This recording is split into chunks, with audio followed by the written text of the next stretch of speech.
Maybe because of gender equity and maybe because I'm a woman, I would love to start with Your Excellency Marcia to tell us where are you standing on the journey of digital transformations in your government? Where would you consider your country is standing right now on this journey? Thanks very much. It's wonderful to be here. I think where we are now, I see that first as a global question and then as a national question. So the global question has to be about making sure that we're able to bridge a digital divide.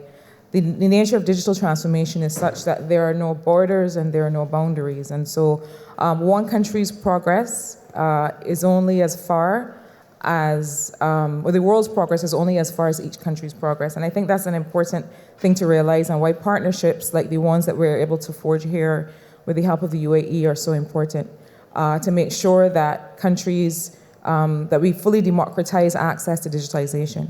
In Barbados, what have we done? Funny enough, the polycrisis that we talk about has given us a bit of an advantage. And it sounds strange to say a crisis is an advantage, but during COVID, for example, we were able to do some work to make sure that each building has a single building ID to be able to make it easy for public and private businesses to operate. Right. Linked to that, each individual also has a new digital ID. We've had about 90% uptake of that project so far. And we think that the two of those together are going to be able to allow us to fully digitalize government. That's just the beginning of having a complete e-services platform for citizens online, and to also have a full data center that makes sure that our data is secure. So that's where we are now. In many ways, we're at the beginning of the journey, but we expect to be able to leapfrog and go quite far, quite quickly. Wow. This is very interesting and exciting, and we're going to touch base with what have you done in terms of strategies and framework later on to dig deep more in your specific experience. So maybe I would like also to address the same question to Your Excellency, to see where are you standing also on this journey right now. Okay, thanks for giving this opportunity to participate in your panel. There's a landlocked country, the Mongolia, has a vast area and small population. Even though we are the landlocked country, we have successfully built our digital transformation. Right. When we first accelerate digitalization of our government on 2019 by our current Prime Minister's leadership, we have taken some consultancy service from Estonia. When we compare it to other countries, the Estonia is a small population, but digitalization and digital governance is quite successfully, and that's why we have taken some consultancy service from the Estonian Governors Academy. We follow their guidelines since 2019. And when we first accelerate digitalization of our government, we paid more attention on the legal framework by Parliament. And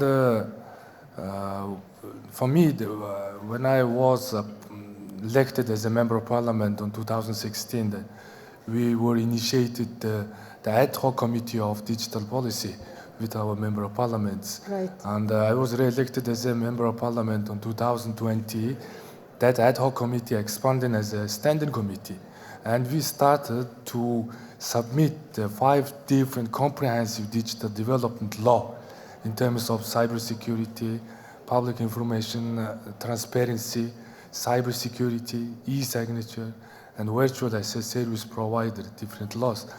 And after when I was appointed as a minister, I concentrated on the implementation, which we formulated some rules and regulation under ministry, under government, parliament, after which we submitted those laws.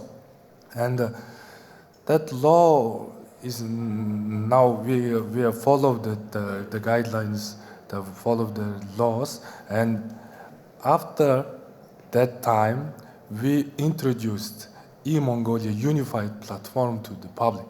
Right. Yeah, the very most important thing is that government and citizens, between the trust. And that's why the legal framework is very important, and the one unified platform is quite successful the last 4 years, and more than 1,073 public services integrated one platform, and 80% of people can take any public service by fingertips. Wow, And nice. the people who lives anywhere in the world, and only the evidence of the e-signature or the 4 different authentication number with the registered number, or that the eMongolia platform is quite very user-friendly to the people. Yeah, quite good effort so far, I think, and that's you touch base with different aspects for the efficiency of the service, let's say, and accessibility of the service, but we're going to again touch base with this again about the frameworks that you use in place. So the same classic questions goes to Malta, Your Excellency, if you can share with us sorry, Parliamentary Secretary. Sorry. Oh, it's all right. To share with us your experience in Malta. Where are you standing on this journey? So good afternoon and salam alaikum. Alaikum assalam. And I must thank the UAE government for once again inviting me to participate at this World Government Summit, which is touching and discussing very important and pertinent subjects such as sustainability, education, artificial intelligence, sustainability, etc. And I look forward for the discussion and exchange of Right. views. You correctly said that digital transformation is a journey and not an end destination. And I Right. compare it to quality, because when I used to study management, we used to say that quality is never a destination, but a quality. As we all know, digital transformation is changing the way we live, the way we work, the way we communicate, and it's also reshaping production, consumption, delivery of goods, transportation, etc. And what we need to do is to embrace these digital technologies, emerging technologies such as artificial intelligence, quantum computing, nanotechnology, biotechnology, robotics, etc. As a country, we work to secure investments, both private and local, and we also, as an EU member state, we seek to secure EU funds as well, Nice. so that we can invest in key enablers, such as infrastructure, namely computers, such as computers, servers, etc., data, cybersecurity, and also laws and regulations. We very much put digital transformation at the heart of our work in whatever we do, so that we achieve economic growth, economic prosperity, and also improve the standard of living of our citizens. We also say that innovation is a flame, whereas we say innovation is a spark, whereas digital transformation is a flame. So that's why our government, we put research and innovation once again at the heart of whatever we do, because research and innovation can spare digital transformation. And for this, we are also investing so that research and innovation and digital technologies can help us solve some of societal's challenges and problems we are facing. Yeah, this is very interesting. If you will allow me, I'll touch base with this. How do you make it, what are the initiatives that you're having on place to make sure that it is accessible to your customers? All the digital services or whatever it is, how it is accessible to the customers? First of all, we do not apply a strategy which is a one-size-fits-all. To answer this question, I must divide society in 3 main personas. You have the societal personas, whereas on one side of the spectrum, you have the young adopters, the early adopters of technology, who use technology for their education and for brighter careers prospects. On the other side, on the extreme side of the spectrum, you have the digital orphans or the digital exiles, Right. the vulnerable people, old people, etc., who don't use Technologies. technology almost at all. Somewhere in between, we have tourists who use digital technology for convenience, for comfort, for safety, etc. Right. And also we have business personas, where we have to enable technology from the sole trader, from the aspiring entrepreneur, from SMEs to large enterprises, to foreign investors, and also as government, both intra-government and extra-government. So our strategy is not a one-size-fits-all, so that we can cater for the benefit of our society, so that no one can be left behind. Right, very interesting. Thank you so much. Thank you so much. Now, if we're going to go back to Mongolia, I'm so interested to know how, if I'm going to ask the same questions, because I know that you're having a very beautiful city that's full of nature and nice. How is the services is accessible to everyone all over the geographic distribution of Mongolia? If you can give us more insights about this. As I mentioned, Mongolia is a sparsely populated country. Right. And the west area, that small population. We have 21 provinces, 330, the som means the villages. But, you know, we Mongolians invested for digital infrastructure in past 25 to 30 years. Wow. We provided high-speed internet throughout whole country by fiber optic connectivity. 21 provinces. We have only left 5 villages left. But this year we are planning to provide high-speed internet by fiber optic connectivity those remaining 5 villages. But how do we provide that public service to the people who lives in remote areas, who lives in rural areas, especially for the herders, the Right. nomadic people? Right. And that's why when I visit to USA a few weeks ago, we have good discussion about the cooperation with the Starlink. And we have provided all licenses to the SpaceX Starlink of the low orbit connectivity. And we decided that Starlink Mongolia will launch officially on 26th of February in Mobile World Congress in Barcelona.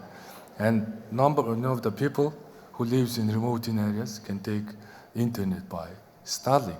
Right. And also, you know, we are planning to make a construction of national satellite with the French government.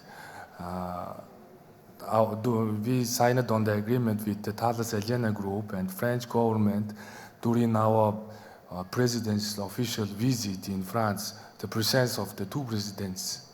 And we already started that project, and we are planning to launch our national satellite with SpaceX. The French side, they will make a construction of the national satellite next 3 years. Imagine, you know, nomadic people, those herders, can take any public service from the EU Mongolia Unified Platform with the internet from the low orbit Right. connectivity and low orbit satellite or national satellite. Quite challenging. Yeah, Quite challenging, Yeah. right? Well, I would say congratulations in advance. Inshallah, you'll achieve this. And thank you so much for this answer. Now, back to Your Excellency, Marsha. You mentioned earlier that there is like the framework and strategies on the government that you are following to ensure. I would ask specifically about the data security and the citizen security. What do you have from frameworks and strategies on place to ensure that security is in place? Yeah, so in order to answer that, let me say a little bit about what is the kind of data we collect. Barbados is a country of 267,000 people. And we think that gives us an advantage to be able to have people have a unique footprint and for them to use that footprint to interact with the government. Okay. So that essentially you have a persona through your building ID and through your digital ID that allows you to have this online kind of mirror or replica of who you are. In a country that's that small, that gives us tremendous opportunity. So what does that data look like, and how are we trying to strengthen that and make that secure? We are able, first of all, to collect a lot of information that relates to standard data sets that people collect. For example, the census gives us a lot of information. Country poverty studies, like a survey of living conditions and household budget survey. But then we also have a lot of administrative data. The way that people interact with government every day gives us very rich data sets. That information belongs to them. The first thing that we are starting to do now is to establish an independent statistics and data analytics authority. That allows us to be able to plan well, to understand when are people taking the bus, what are the routes that are most common, what are the routes where people are waiting the longest, how long are people waiting in line at the accident and emergency of the hospital. Nice. All of this information we need to be able to mine properly, but we need to be able to give the Statistics Authority a certain level of independence, Right. so people understand that people aren't going around poking into your data. The other thing we want to allow citizens to be able to do through the digital ID is to be able to see, like in Estonia, when does the government access your data, for what purpose, and who is it, at what time of day, how many times a year. Right. These are the things that we think will give people confidence that government isn't accessing your data for reasons other than why we should. In 2019, we passed the Data Protection Act. That establishes an Office of a Data Commissioner whose job it is to make sure that data is shared in the right ways, is used in the right ways, and also to act as a regulator, so that if a citizen or a business has a challenge with how their data is being accessed, that they have recourse to the Office of the Data Commissioner. We think we can strengthen that by making the Data Commissioner's office fully independent and reporting to Parliament. That's a work in progress. We haven't gotten there yet, but we think there's scope to do that.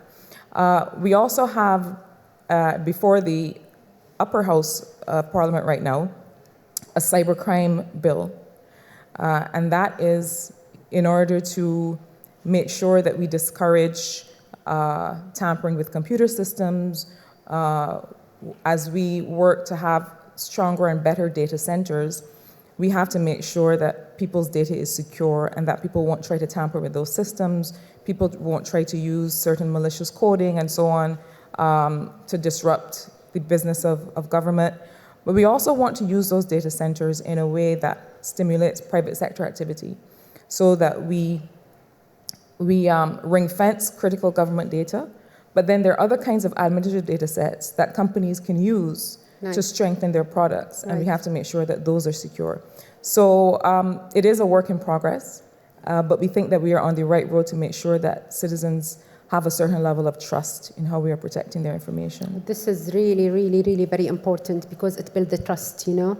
And when the trust is there, you will encourage them to use more the digital services when it's going to come, and to have the trust on the government that they're taking care of their data. Yes. This is really a game changer over here on the behavior of the customers from another perspective. Anyone would like to share with us something when it comes to data safeguards, or? Okay, let me move into the next question.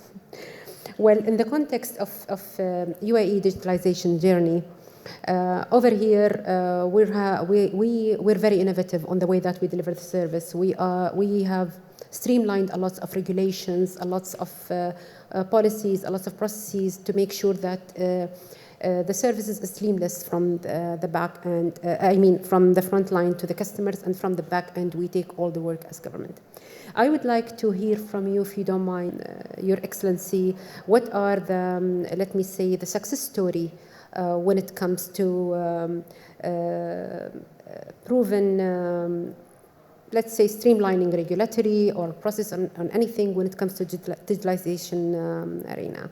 Do you have any good stories to share with us today? Yes, of course. Please. We have quite a few, actually. If I may quote some statistics as well. The ICT sector in our local economy represents around 7% of the gross value added, and also represents 3.5% of the totally gainfully employed as well. And with respect to the success stories, according to official EU statistics, the Digital and Societal Index, Malta ranks amongst the best where it comes to connectivity, integrating digital technology in the public service, etc. So it's quite a success story in itself. Also, we were the first country back in 2018 where we regulated blockchain. Nice. The government of Malta also created the Malta Digital Innovation Authority, which is the government's arm which sets policies and advise government on which ways to direct investment, and also to establish Malta as a center of excellence and research with respect to digital technology. I must say that due to its nature, digital technology being across sectors, synergy is very important.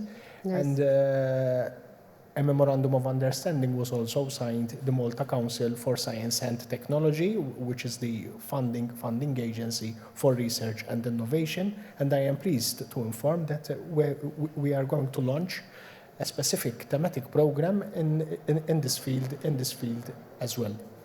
Very nice. Moreover, yes, please. we have a future digital technologies committee where it is recommending, and we are in the process of implementing with the use of artificial intelligence. And earlier you mentioned also data and big data, Right. in certain sectors such as waste, for example, such as traffic, health services, and even long-term care. Wow, that's a huge effort. Yes. That's a lot of efforts. Well done. Well done. Mongolia? Yeah. As I mentioned, a set of digital development laws and policy documents have been formulated. Parliament, Standing Committee, the agency, that academia have been established to ensure implementation. And after when we introduced that unified e-Mongolia platform to the people, after 3 years, within 3 years, we saved money, we saved paper, we saved the costs. You know, it has been estimated that we saved the paper equivalent to, you know, the height of one Eiffel Tower. Yeah. And Wow. we saved the money, the equal to 80 million US dollars. Wow. Wow, so saved the money. Of course, we saved the time, you know, that we saved the cost of traveling to get Absolutely. the public service, and Yeah. you know, the big impact for the development of Mongolia. And a significant example of the Mongolian, the governance index, the Mongolia is ranked 92nd out of 190 countries in the UN e-government index. Is the previous time when we first introduced. On 2022, our country ranked 74th, is moved up by almost 18 positions. Yeah. It was the success history. Congratulations for that. Thank you. And this is encouraging to keep up also. Inshallah, you will get lower rank and a higher position. Thank you. So, and Your Excellency, so the success stories when it comes to streamlining regulations on digitalization. Yeah, I think our success stories, I spoke earlier about the yes, you touched legislation. base with that. I think our critical success stories, one is having a unified payment platform for government services. We've realized that has really cut down the time that people spend standing in line to be able to pay for things.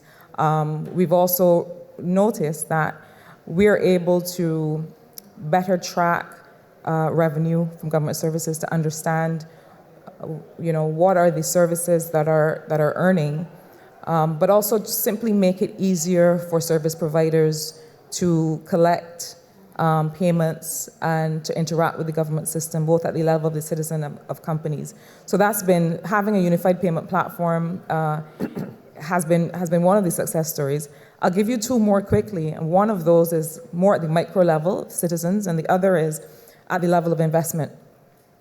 I've used this example a lot in the last 2 days, but one of the things that is very important for employment in Barbados is being able to have something that we call a police certificate of character. The police? Police certificate of character. Okay, it's quite an archaic term. I think we should try and change that. But it really shows that you have no criminal record and you're eligible for certain kinds of employment. What was happening with people is that they were... Yeah, interesting. Yeah, they were getting job interviews, but getting the police certificate of character was taking so long that by the time they had the interview, by the time they got the certificate of character, the interview had passed, right, and they couldn't prove they were employable. We've now allowed that system to be done online and for people to get that certificate within less than 48 hours. We don't have the attribution methodology that can associate that with lower employment, with higher unemployment, but we have seen higher unemployment. We aren't able to attribute it directly, but we think that it has certainly been accompanied by that development and people being able to have, quite simply, access to employment more readily because of that. Finally, more at the macro level, we also have to make sure that one of the barriers to investment, which is planning, physical planning, people getting a permit to be able to build a hotel or something in a particular area, that was also giving us some challenges because it is a system that calls for comments from a range of government services, the Coastal Zone Management Unit, the Ministry of Agriculture, and so on. So we needed to have a case management technology that could move an application through the system. We call that e-planning. And what we found is that we're able to also cut down the length of time it takes for a developer, for an investor to get permission to carry out a project. But also it helps us with the consultative process as well to make sure that people can go online and register objections. For us, that has made a big difference in terms of the level of investment and the time that it takes for people to come in and be able to invest in Barbados. So both at the level of the citizen and at the level of people who are friends of Barbados and want to invest, we think that we have some clear success stories there. Wow, congratulations for that. This is impressive. Well, 3 success stories from different 3 countries. Thank you so much for your contribution today. Actually, the journey of digitalization doesn't stop. It's ongoing journey. And being a leaders on your positions, that leading the journey of the efficiency and streamlining all the regulations on this arena, it's not an easy job. But I would like to say well done and congratulations, and thank you so much to be part of this panel today. I wish we were in time. Right? Thank you so much. Thank you so much.